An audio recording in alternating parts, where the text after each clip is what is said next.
Game-wise, where's the game at? How are you? It's all over the shop. Yeah, like 2 weeks ago, 13 points. You kind of know what you're doing, but it's... No, not a clue. The course isn't big enough for me. I don't know what I'm doing, just trying to swing the thing. The mind, basically, it's quit when it's coming here. It's like, we can't fix this. And I kind of don't want to start looking at your videos and trying to do it myself. And you get very stuck in your head, don't you? So everything that I hear you saying, you know, about how the body wants to work, yeah, the body stopped working like that.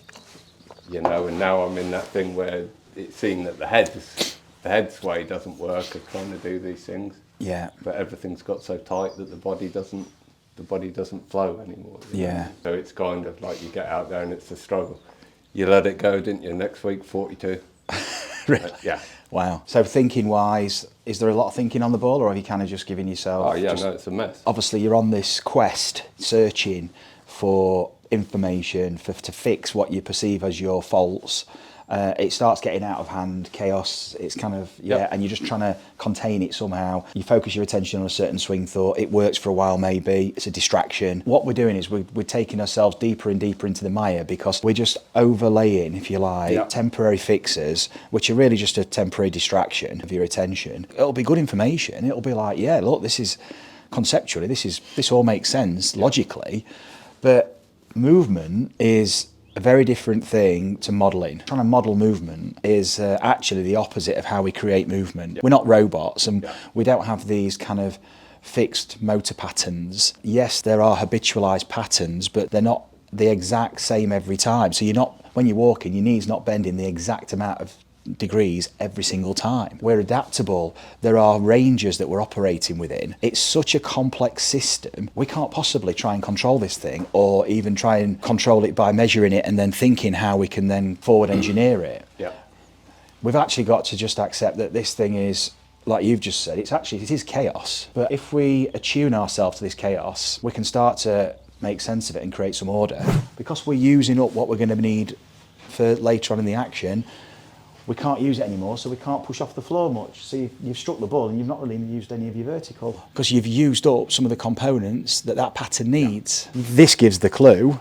You're not really using the lateral and rotation. You know, the vertical's missing. And that doesn't mean that you have to have massive vertical. You can be more rotary. You are a very rotary player, but you're not essentially recoiling the pelvis. When you say rotary, what are we speaking about? Working like that, horizontally rotation. Think of this horizontal rotation as opposed to, so this is a transverse, and then you've got a frontal plane, and then you've got sagittal. Yeah. Okay. Your transverse wise, yeah, good, but we've got to make sure that we are in a place to be able to use it, and what's rotating this are the legs. Yeah. Or if we're not using the legs to rotate the pelvis, now I'm going up here and I'm using this to rotate my pelvis. Yeah.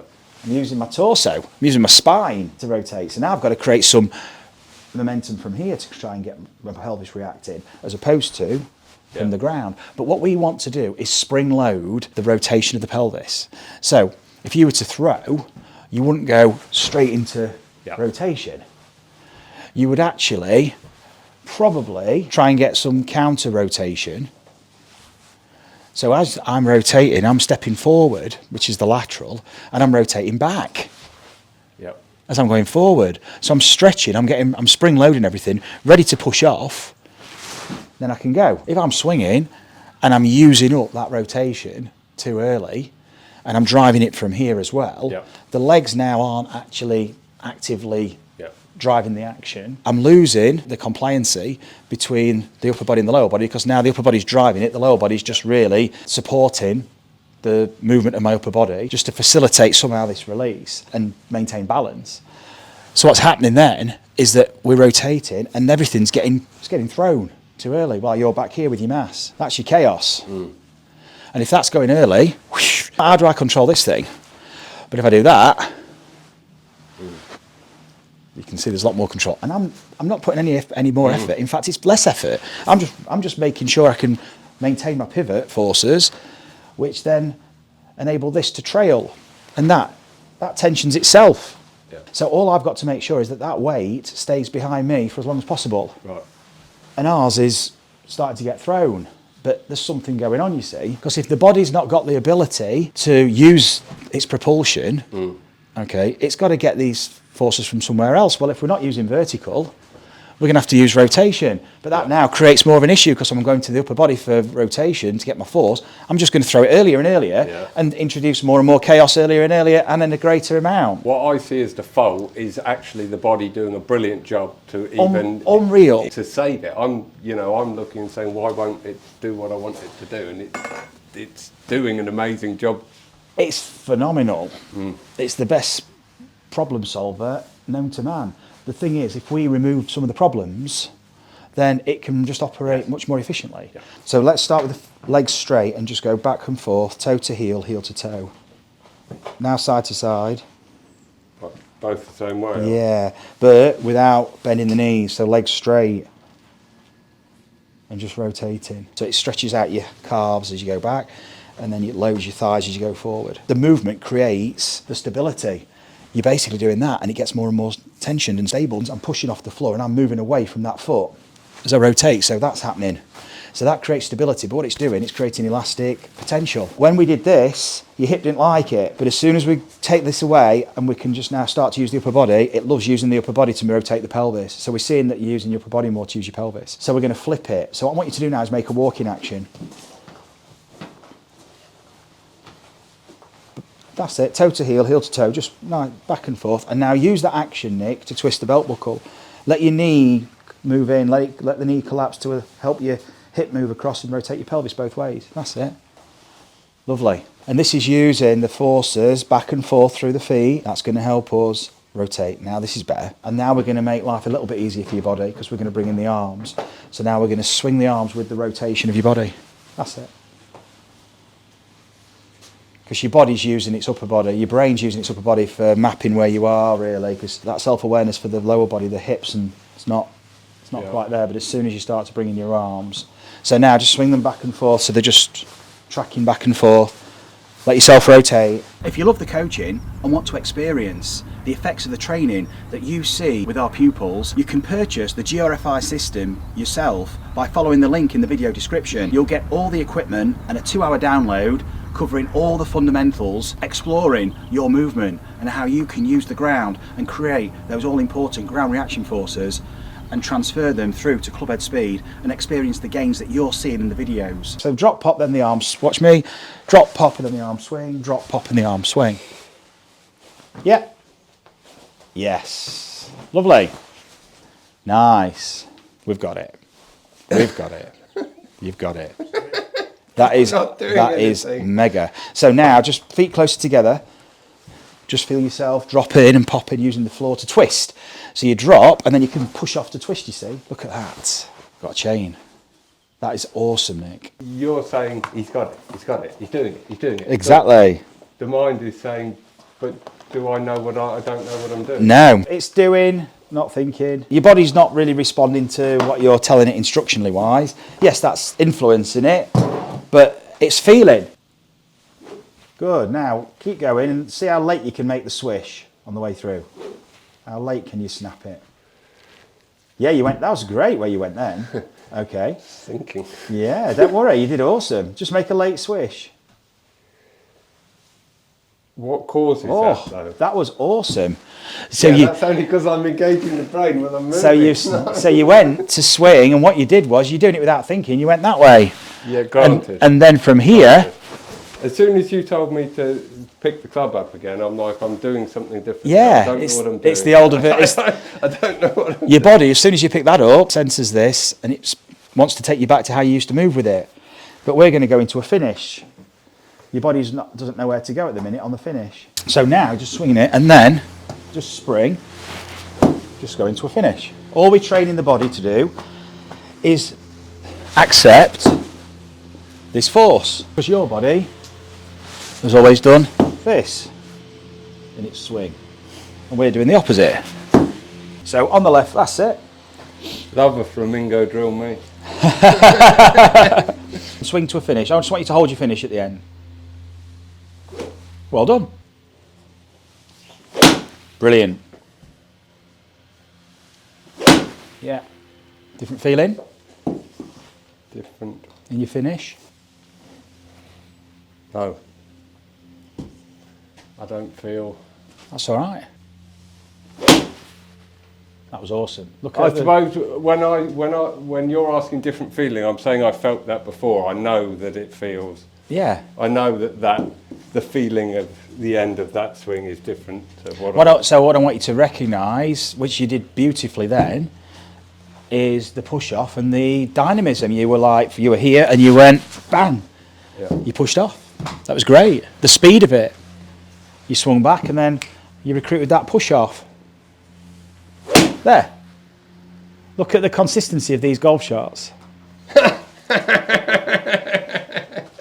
Yeah, man. Awesome, because you're releasing later. Look at this. Yeah. What a fantastic way to warm up for you on a driving range. Awesome. You're so strong off your left leg and you've just not been using it. Look at that. It's a great push off. What a finish. So now you've got your left side doing its job. That was awesome. The best swing you've made today. That was beautiful. Yeah, do you know why? Thinking about pushing. Look how sharp that's getting. Bang, bang, like a heartbeat.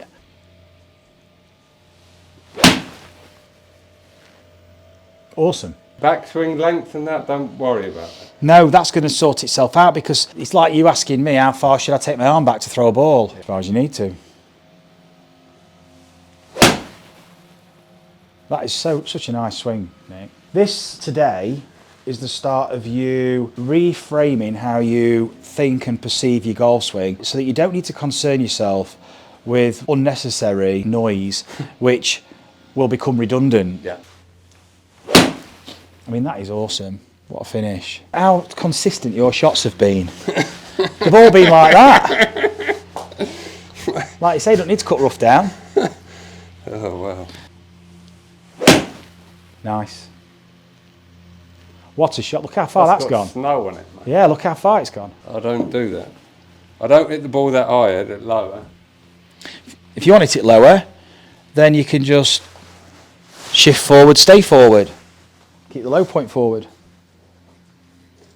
Yeah, that's it. And then But spring. how do I get up? if You I'm spring. staying You stay forward and spring up. But So you know you've already done it. so I'm not So you know. coming back. So I'm you staying. hang on a sec. Watch, because you've already answered your own question with your exercises. You did this earlier. Where am I relative to the ball? Left side, left side, left side. How do I stay forward? We've just been practicing it. That left side drill is you here, not here. When you shift, you just stay here. As if you're on one leg. If you with a driver, you might find that you push back a bit. And that tilts you. And you'll hit I'll hit up. a driver because I'm scared what's going to happen. Well, we'll have a go. Do you not normally use driver then? Or you? No, mate, can't. I've never seen anyone top a driver as many times as me. And that's what I'm interested in, is the one that goes, yeah, I'm interested in that. So step back over there for me, Nick, over there. Practice swing first. Now, this isn't about your technique. This is just normal swing now. Let's have a normal swing. That's just you not recognising how far you need to go. So just make a swing for me over here. Yeah, hold it there. That's totally different to the swing you just made there. Okay? And when you make this swing, this is now giving you the opportunity, not saying it's going to be perfect, but it's giving you the chance now to close your face to play the draw. Right. But if you're swinging like this, you've got no chance. Yeah. This is where you're swinging. Really? Yeah. Forget the target. The target's in the mind, that's the end, but this is there's a journey of a golf ball, there's a swing that creates the journey of the ball. Look at that. What a golf shot. You're not swinging where you want the ball to go. We're swinging to the right. The system thought something in there thought it was. Yeah. We're creating a draw, so we're swinging to the right. So if you were playing tennis and you were going for a Yeah. top spin, if you let go of your racket, it's going to fly off over there. You're not swinging your racket where you want to go, because what you're doing is you're creating now the path to close the face, and now you've got the draw. Just what you did in the last shot. The one before was trying to move to the target, but when you get down to the golf ball now, you're down here to the left. Yeah. Because it's on an arc. So you're like going to the target, Yeah. now it's at the target, but by the time I get down here now, it's left, and I'm trapped for space, and suddenly I've got my path left, and now all I can do is hold the face off to have any kind of shot, otherwise I'm left. Out of everyone generally who comes, the number one thing is people don't appreciate how far they have to swing right. Brilliant. Got such a good action. Well done. Well played. And look where you finished, on your left leg. Stood there watching the golf ball relaxed on your left leg. Extended. So your body's already accepting it. And it's just the start, because that's the feeling that's going to become the dominant feeling. But if you can go back and have a little practice swing at the minute, you might need to. But do your exercises. So that left leg exercise now becomes the step exercise. So you've got 2 exercises there, which are basically firing that left side. Yeah. All right. Love it. Nick. Awesome. Thank you you very so much. much. It's been brilliant. I've loved it. Fantastic. That's been awesome. Thank you very much. Lots to work on. I love it. Thank you. I've got something to practice with intent now, because before it's just a spiral, isn't it? You know, Yeah. If it gets wonky, then it just... Which is why you get then to the point where no point making a practice swing, no point even going to the driving range, is there? But now there is. Here you go. Thanks. Well done, mate. Marcus. Nick.